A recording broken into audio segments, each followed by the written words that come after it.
Hey my little honey bunnies. How's everyone's day going?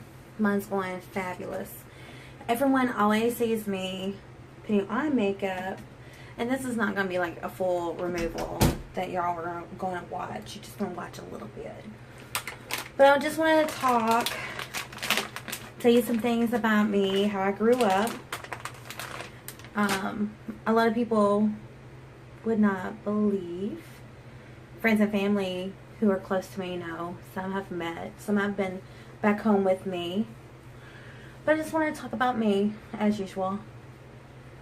But I grew up on a farm in the mountains of North Georgia. And we had cows. We had 16 goats. We had horses, chickens, pigs, rabbits, dogs, cats, all kinds of animals that we had to take care of. They were a hot mess. And yes, I took care of them. They were my babies. I had a pet chicken. I had a bunch of chickens, but one in particular was my favorite chicken. Her name was Henny. Chrissy, I know you've heard this story, but I'm going to tell it again. Her name was Henny, and she had a peg leg. So she hopped around on just one leg. And every day when I went to go feed all the chickens, Henny would come and fly up on my shoulder and be ready to get into the, I guess, feeding seed. I can't remember. And she would just hang out with me every single day. And my stepfather fought chickens, which I'm against. I'm against animal fighting, dog fighting, chicken fighting, all kinds of fighting. And he had some roosters on tie cords. And at the time he wasn't my stepfather, it was more like my mama's boo. And it was awful with these damn roosters. I hated them. They would come and flog your ass. And yes, I've been flogged. I've been flogged by geese too. I had geese and turkeys. I forgot about them. But anyways, Henny was murdered one day by a rooster by accident. He got his tie cord wrapped around her neck, and he flew up and it snapped her neck. And I buried her right beside my trampoline. And speaking of trampoline, oh my God, I got some stories about that trampoline. I could have died many, many times on that trampoline. And I'm talking about many times. And I had angels, honey. Look at that, I got cotton in my hair.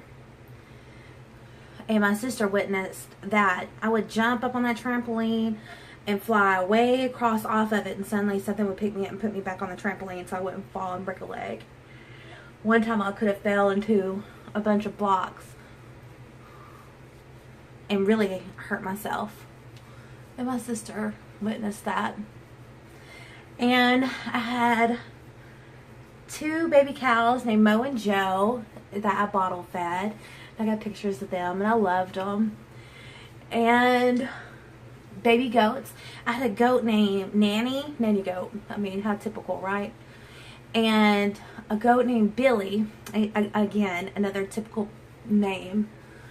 And every time Billy was like the main sperm donor to all these female goats that we had.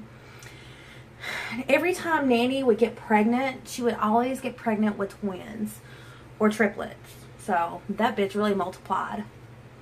And I loved her. Oh my God, I loved her. And she was beautiful. She was like an alpine. She was black, the typical black and white. She was just cute. And I had a pet rabbit. I had a bunch of rabbits, but oh, let me tell you one Easter. One Easter I ended up with about 100 white rabbits. And before my family could show me all my rabbits, we go outside and there's white fur and blood everywhere. My Doberman had got out of the pen overnight, and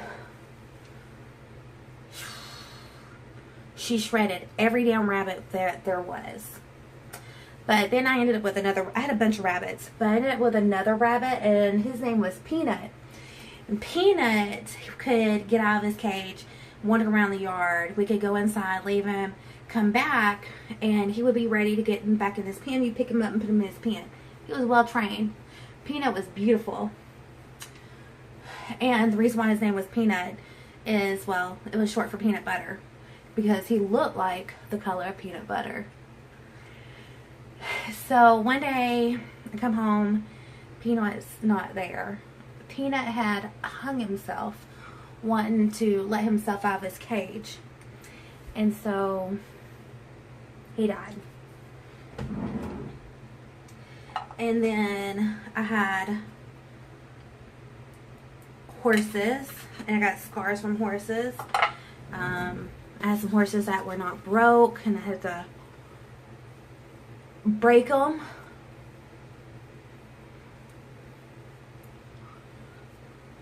And that was difficult. I got bucked into barbed wire fence, tree branches.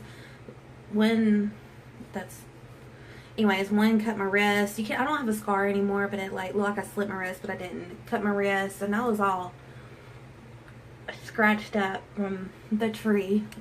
And he bucked me till I fell off. Then I had to roll because he was still bucking, and I had to hurry up and go. Oh, and then I had some really odd animals. Like, I had 2 raccoons and a pet possum. We didn't mess with skunks.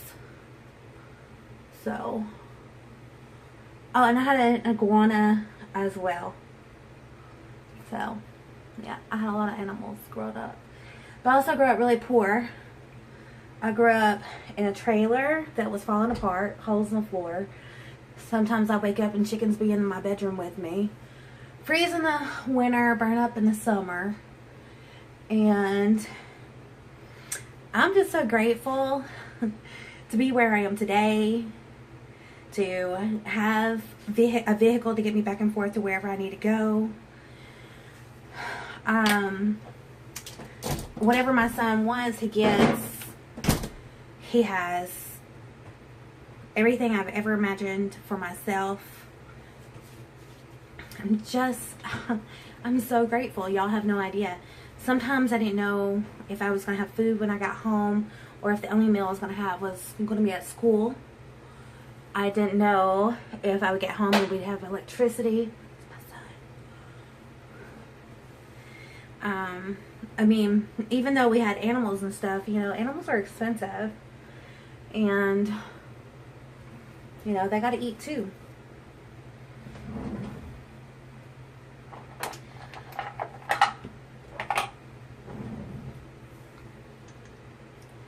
So, yeah, I grew up on a farm. We used to, me and my sister, ran the pastures. My sister was a fucking bitch when I was a kid. Let me tell you what she did. I was young. We were out running the fields, pastures with the cows, and my sister finds this big ass stick, and me and her fought like cats and fucking dogs all the time. Anyway, she whips that stick into some fucking cow manure, and I'm screaming, Mom, and she flings it with the cow manure on the end, and that just went in my hair, all over my face, in my mouth, all over my clothes. Actually, I think I was wearing my sister's red shirt. I don't even know. I'm going to have to mix this because I think this is some daytime too. I strip my clothes off and run back naked through the pasture to the house. And I left those clothes and hosed myself down when I got home. Sure did, honey. You know what I forgot to do? I'm over here wiping these creams on my face and forgot to wash them. I mean, oh well, what's one night, right?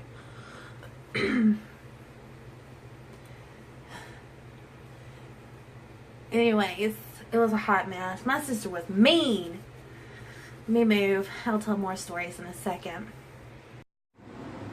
Back to story time on the farm. Sorry, I'm laying down. It's dark. I'm sleepy. It's my bedtime. You know, it's 8:17 p.m. I have a lot of farm stories. The mountains is just right behind where we lived, and sometimes we would have bears down in our yard. And I remember one night in particular, there were 3 bears, a mama bear and her 2 baby bears. And they were little, and I thought they were puppies because I was little too. And I'm like, it's not time. And I'm running out the door screaming, puppies, puppies.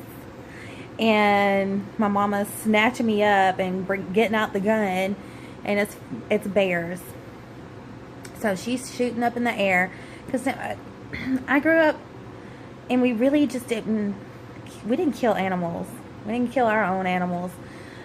We had somebody else to do that if they were going to, you know, put them in the freezer or stuff like that. That's whenever, you know, hard times came and they had to sacrifice a pig to the gods. Which, by the way, I hate pigs. Ooh, I hate pigs. And this is why.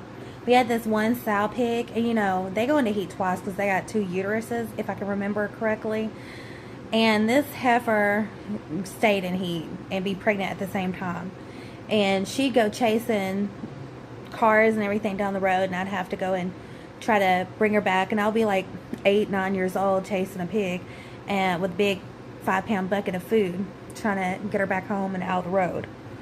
Like, when she was in heat, she couldn't feel the electric fence. She just bulldozed through it like it was nothing. So when I got her attention with that 5-pound bucket of food, I'd have to take off running. And I'm 5, you know, carrying a 5-pound bucket of food, and I got a damn pig chasing after me. And sometimes she'd catch me and she'd knock me down and she'd bite me, and I didn't like her. Maybe I don't like pigs. I just didn't like that one pig. She was awful. She'd eat everything. She'd suck up baby chicks that are walking around like they were spaghetti, and the hens would be flogging her. It was just awful. She'd be after kittens, trying to eat them. She was just vicious. But I had a male pig, and I forgot his name. Alexa probably remembers, but this pig thought he was a dog, and he hung out with a dog named Charlie.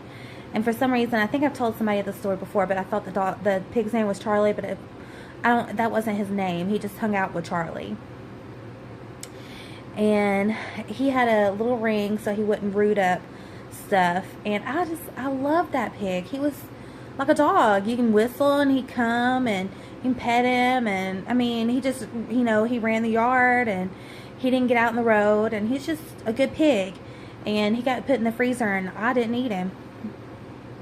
None of him. I was going to starve myself because I wasn't going to eat him. I knew it was him, and I wasn't going to eat him. And I loved him. And then I love my goats.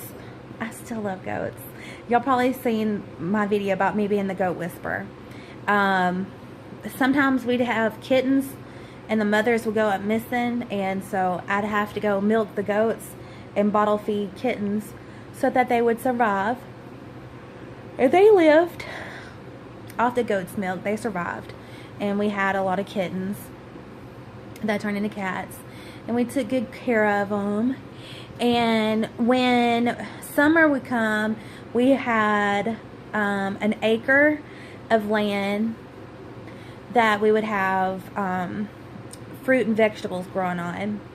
So a lot of times we would, you know, the years that I grew up, this is either before hard times, I can't remember, after, or just in between. I just know that sometimes we had a garden, sometimes we didn't. But we would freeze and have food for the winter sometimes. And then I remember, like, middle school, we had some real hard times. And I don't know if that's because we didn't have our garden or not that year. I can't remember. But sometimes I could go down to my great-grandparents when they moved down from Chattanooga and go get a bag of popcorn, or eat leftovers breakfast from that morning. And Grandma sometimes would have some vegetables left over, and she would invite me to eat. So I go eat at Grandma's house, but sometimes I didn't want to go down there and bother her and make her think that I was just there to eat, because I wasn't. And I would never ask for food. I would wait for it to be offered. And then that's basically how we grew up too, is we couldn't ask for food. You had to wait for it to be offered. And if you were visiting other people's houses and they offer, you had to decline. That was just being, I guess, courteous. I don't know. I can't remember what reason. But then I moved down in, more south, like in Alabama, and it was rude to decline food and drink. So I had to relearn things again. But back to the farm. We had 2 raccoons, Sally and Rocky. Sally was a good raccoon.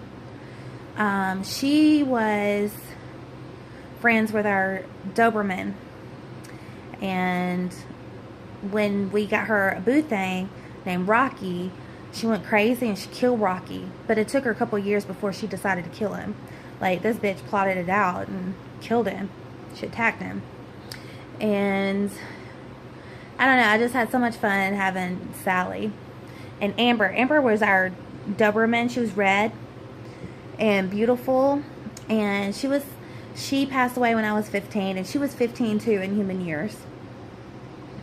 So I had Amber in my life since I was 6 to 15, and she was vicious sometimes. It was this eye. I was hugging her. Oh yeah, I thought that was from my piercing. I ripped my piercing here, but I have no scar, but I think this is it. Anyways, I was hugging Amber while she was eating, and she attacked me and bit me right here by my eye. And one time, she shredded all the pillows, like even the pillows on the sofa, like the cushions. She shredded the cushions. So we had to get an all new like sofa and stuff because of her. And we also had a wood heater too. So that wood heater it didn't really heat anything. You had to sleep on top of the damn heater just to feel the heat. So me and Alexa made pallets with Amber by the heater to stay warm at night.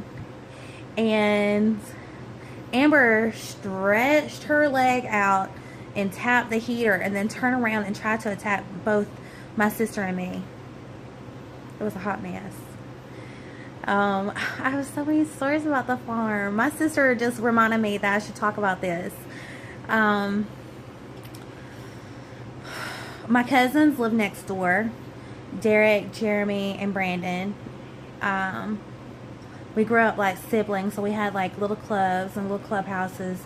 And we had some in the bushes where we get poison oak and it'd be in our eyes and everything else. But we go back to them because we, kill those bushes after a while, making our little spot to hang out. And we both had trampolines, but see, my Uncle Ricky built a fort. And it was high, and you had to climb up a ladder. And we would jump off of it and turn flips and jump on the trampoline. The trampoline was we would land on the trampoline, and that was fun. And so one time I had a pit mix with Rottweiler named Sasha, and she was a puppy at the time, so we climbed up the ladder with her, and I left her at the top. I didn't think she, I was dumb. I was in elementary school. I thought dogs were smart enough not to walk off the fort. But anyways, I left her at the top of the fort and turned my flip, went down and hit the trampoline, and I heard her whoop, and some bushes rattling. There was a tree. If you're on the top of the fort, it would be to your left before you jump down. There was a big fir tree. I don't know what kind of tree it was, but we called it a fir tree. Like F-U-R, fir. A fir tree. And it was sticky. A very sticky tree. And it had these little purple, like, seeds. They looked like you could eat them. But they were real bitter, and we were told they were poisonous, but I don't think they were because I wanted to see what they tasted like. And I didn't die. Anyway, Sasha ended up in the tree, and because it was so thick in foliage, it didn't drop her immediately. So when I heard her yelp and heard the tree moving, she was stuck up in the tree. But finally, she kept walking around because, you know, puppies do that. And as she's falling out of and the tree's really high, like maybe 20 feet. It's like extremely high, and so was this fort. I mean, it was high. So anyways, I caught her before she hit the ground. And Sasha ended up becoming vicious. She had to be put down. She started attacking everybody, horses, people. Sometimes it would be the people's fault because I tell them, you know, stay away, she should be on the chain and stuff. But anyways, just one bad attack and she had to go. And then, oh, Nanny Goat, back to her. We had an electric fence, and I don't know what the hell Nanny Goat was thinking, because that bitch was pregnant again. And I can't remember if it was twins or triplets that time. And she decided that she was going to try to jump the electric fence, and she landed on it, and all you could hear was, meh, meh. Like, it was sad. And I wasn't even thinking about turning the electric fence off. I just ran and went to go get her, and when you touch something that's getting electrocuted, you get electrocuted too.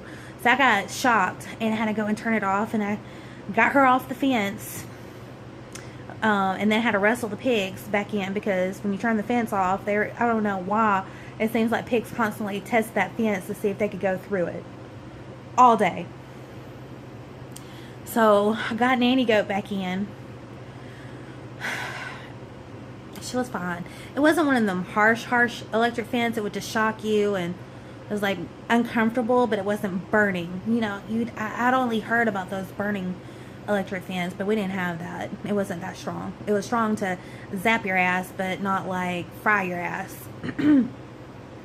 Which Sasha got up in the electric fence by the neighbors. It was theirs. Theirs was much more harsh, and she was on a chain. Honey, I thought I was going to die trying to get this dog unwrapped from this electric fence. Which might have been the reason why she had got worse. But I think that's it for now. I have a lot, and I think I'm just going to have to end the story for now on this note. There's just too many of them. So this is story time on the farm, and to be continued. Thanks for watching.